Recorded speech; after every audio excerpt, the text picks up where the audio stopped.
Some houses look abandoned. Others feel like they are waiting. That is the only way I can describe the house at the end of Briar Creek Road. It had been sitting there for years, hidden behind dead trees, broken fencing, and a long dirt driveway most people in town refused to talk about. I had heard the stories. Everyone had. People said lights moved behind the upstairs windows at night. They said voices came from inside when no one was there.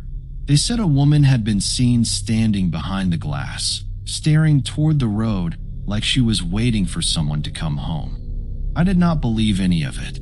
At least, I did not believe it the night I drove out there with a flashlight, a camera, and the foolish confidence of a man who thought fear was something you could control. I thought every ghost story had a reasonable explanation. Old pipes, loose floorboards, animals in the walls, people scaring themselves because they wanted to believe something was there. I was wrong, because that night, I walked into that house alone, and something inside already knew my name. The first thing I noticed was the silence. Not the normal kind of silence you hear out in the country. This was different. It was thick, heavy, and unnatural, like the whole world had stepped back from the property and refused to come any closer. My truck headlights cut through the darkness as I pulled up to the rusted gate. Beyond it, the house sat half-hidden behind twisted trees. The second floor leaned slightly to one side. The roof sagged in the middle, and nearly every window was cracked, broken, or boarded from the inside. I sat there with the engine running, staring at it. For a moment, I almost turned around. Then I reminded myself why I came.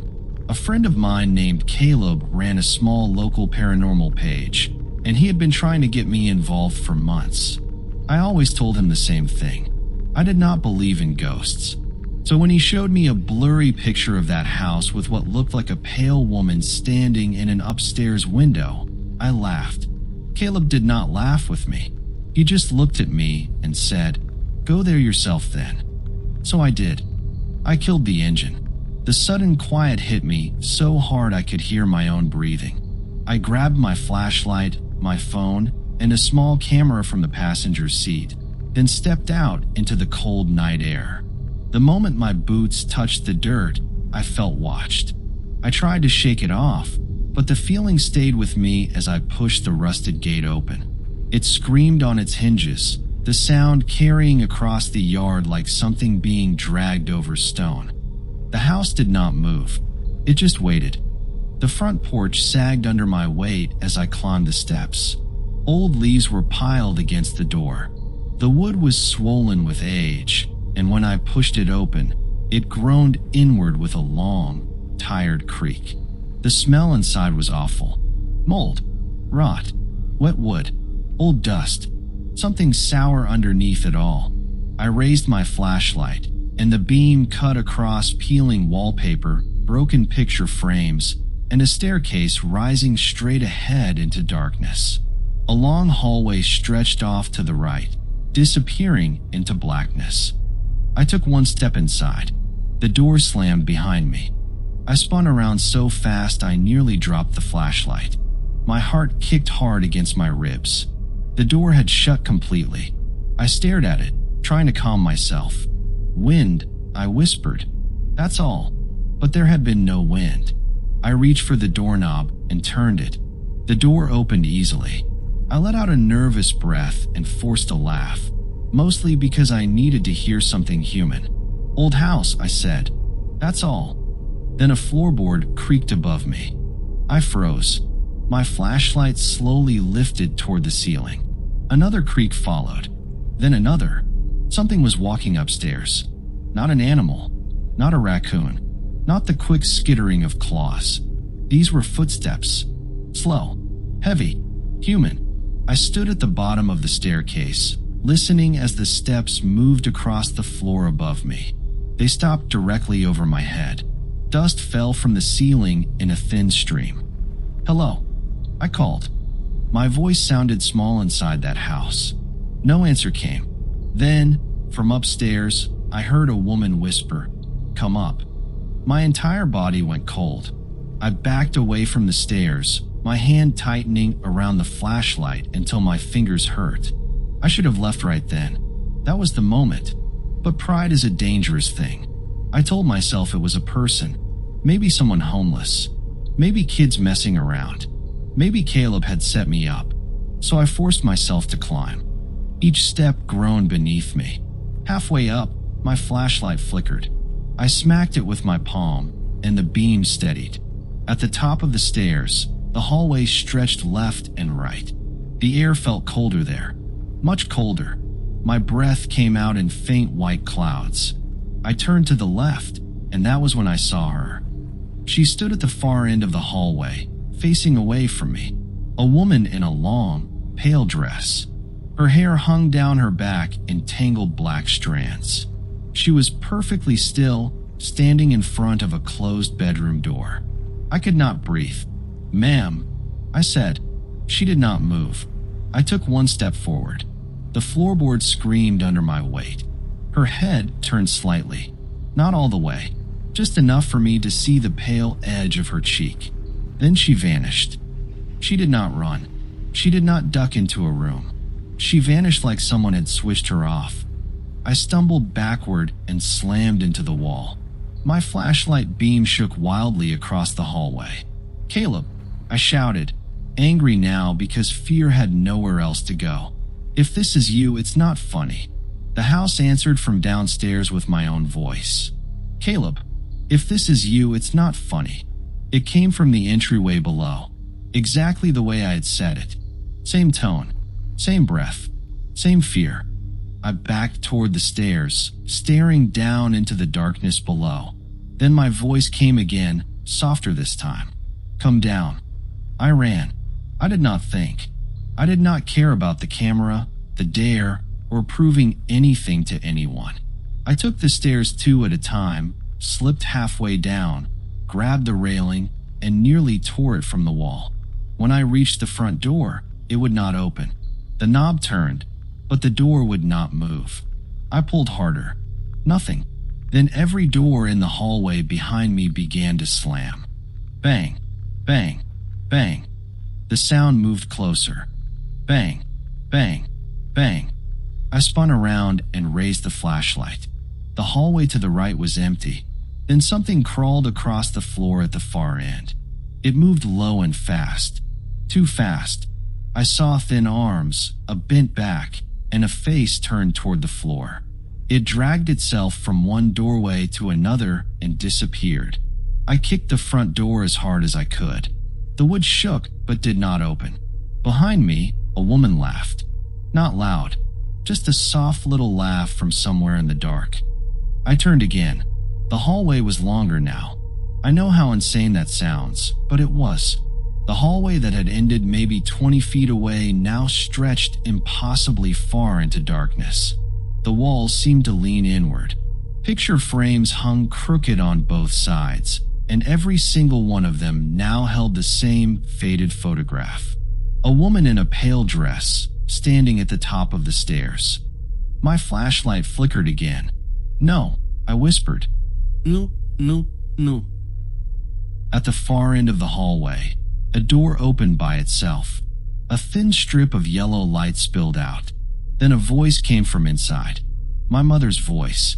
"Daniel." I stopped breathing. My mother had been dead for 6 years. "Daniel, help me." My knees nearly gave out. I knew it could not be her. I knew it.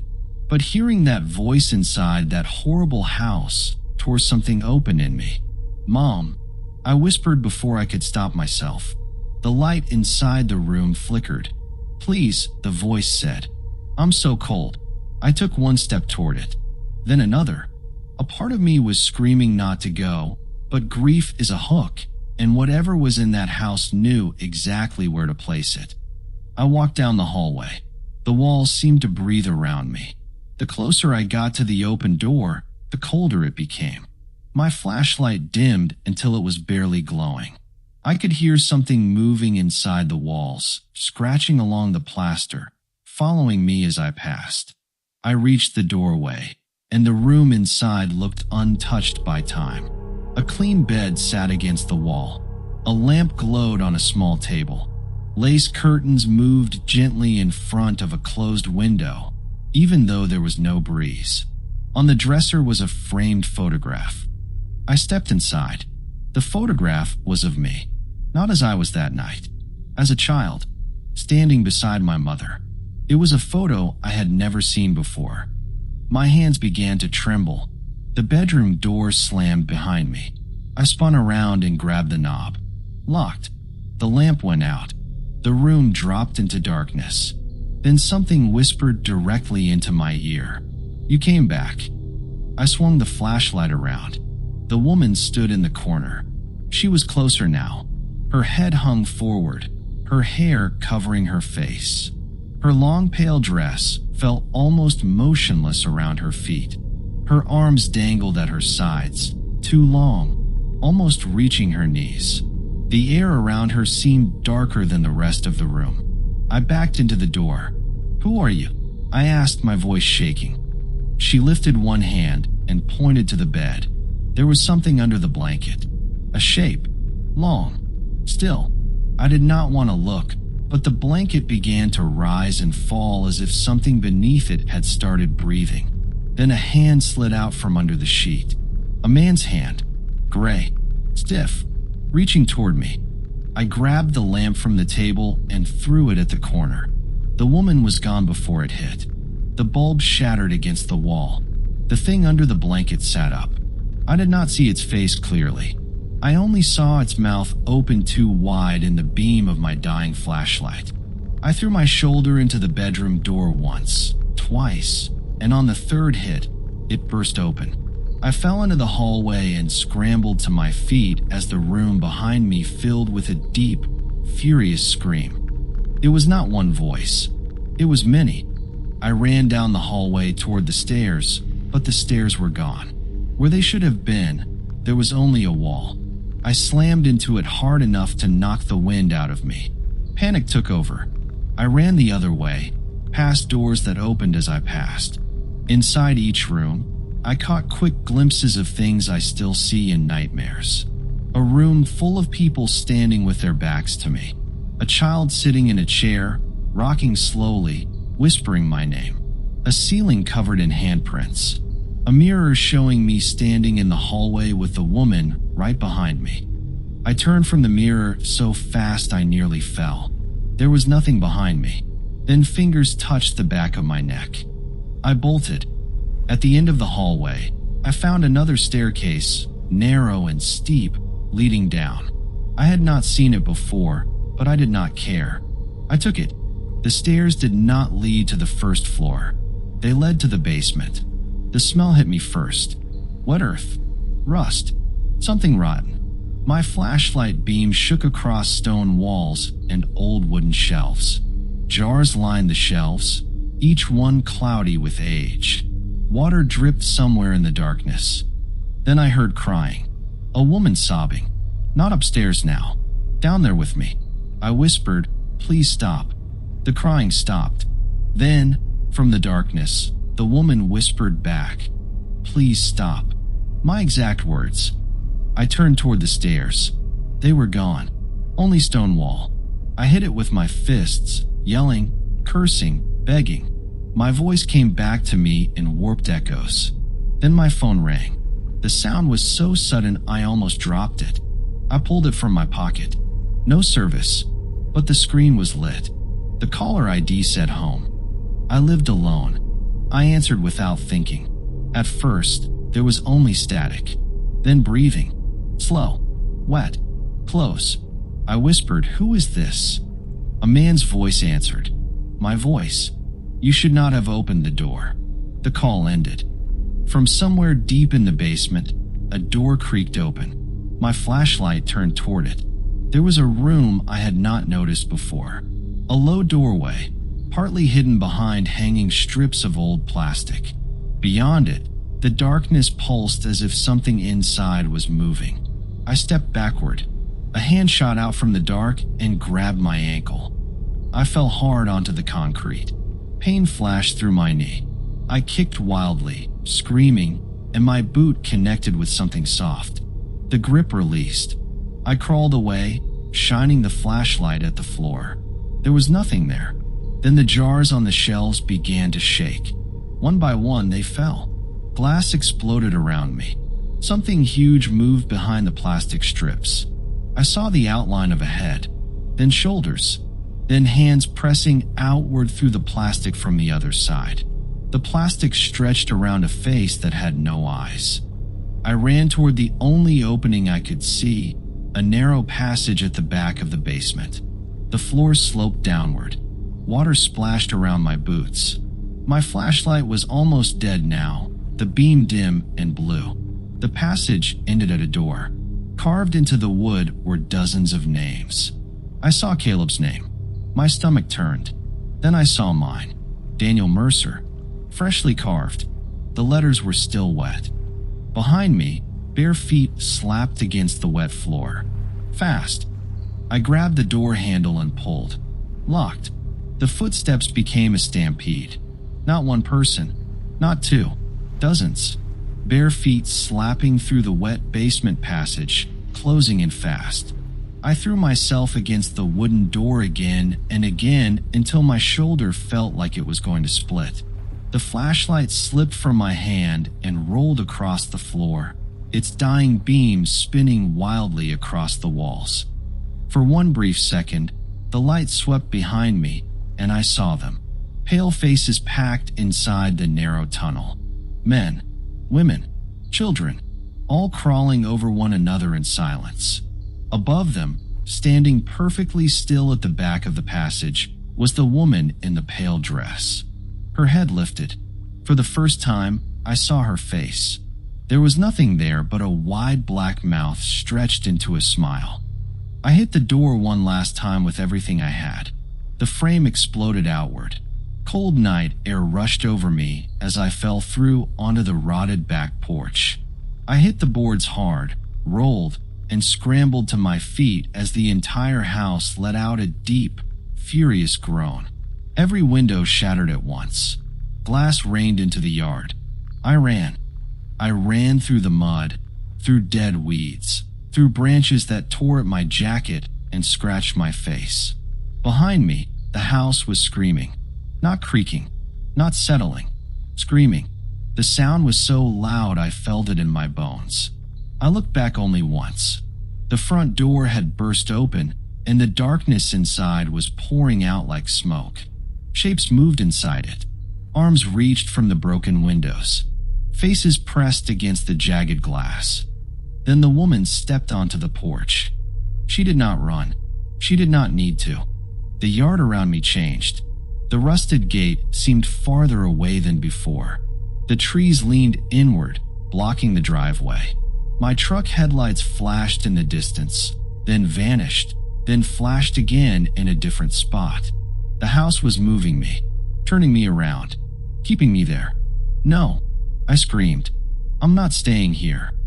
I forced myself toward the headlights. The ground softened beneath my boots like wet clay. Something grabbed my ankle from below the mud. I fell face first, clawing at the ground as fingers tightened around my leg. I kicked backward again and again until my heel struck something that cracked. The grip let go. I crawled forward, pushed myself up, and kept running. My truck was there now, parked crooked beside the gate with the driver's door hanging open. The engine was running. The headlights flickered like they were dying. I reached it and jumped inside. The moment my hands touched the steering wheel, every door locked. The radio blasted static. Then a woman's voice came through the speakers. You came in willingly. I grabbed the gear shift. The engine revved by itself.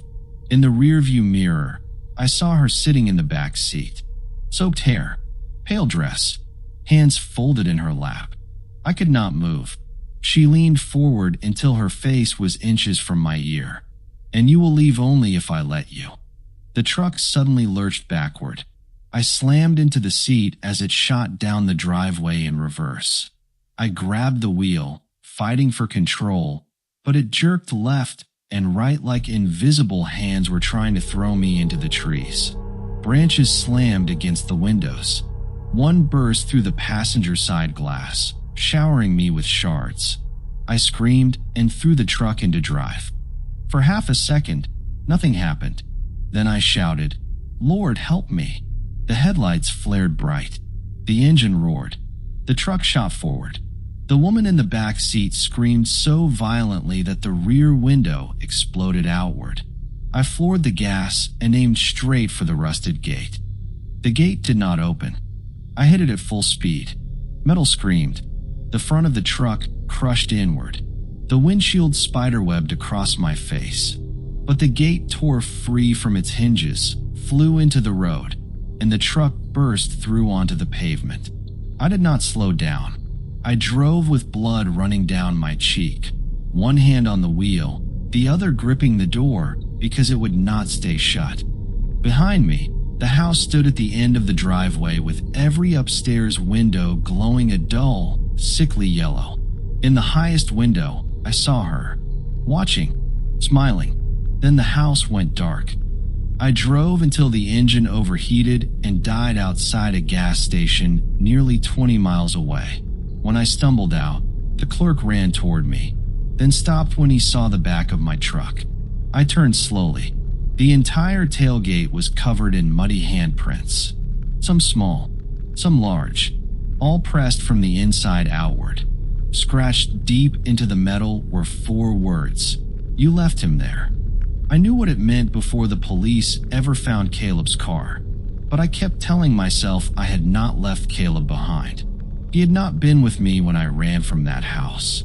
I had gone there alone. I had escaped alone. But whatever lived inside that place wanted me to believe his disappearance was my fault. And maybe, in some twisted way, it was. The next morning, I called Caleb over and over. He did not answer. I drove to his apartment, but his car was gone. His neighbor told me Caleb had left late the night before with his camera gear. He said Caleb looked worried and told him he was going to check on me. 3 days later, the police found Caleb's car parked at the end of Briar Creek Road. The house was gone, not burned down, not demolished, gone. Only an empty field remained between the broken fence posts where the gate used to stand. They never found Caleb, but I know he is not dead. I know because last night, at 3:17 in the morning, my phone rang. No number, no caller ID, just one word on the screen: home. I did not answer. Then a video message came through. It was Caleb. He was standing at the top of those stairs, pale, shaking, crying. Behind him stood the woman in the pale dress. Beside her stood something that looked exactly like me. Caleb leaned toward the camera and whispered, "Daniel, why did you leave me?" Then the screen went black. I have not slept since, because now, every night, just before dawn, I hear my truck start by itself outside. When I look through the curtains, I see the passenger door open, waiting for me. And last night, for the first time, I heard Caleb's voice coming from the driveway, whispering through the dark, "Come back.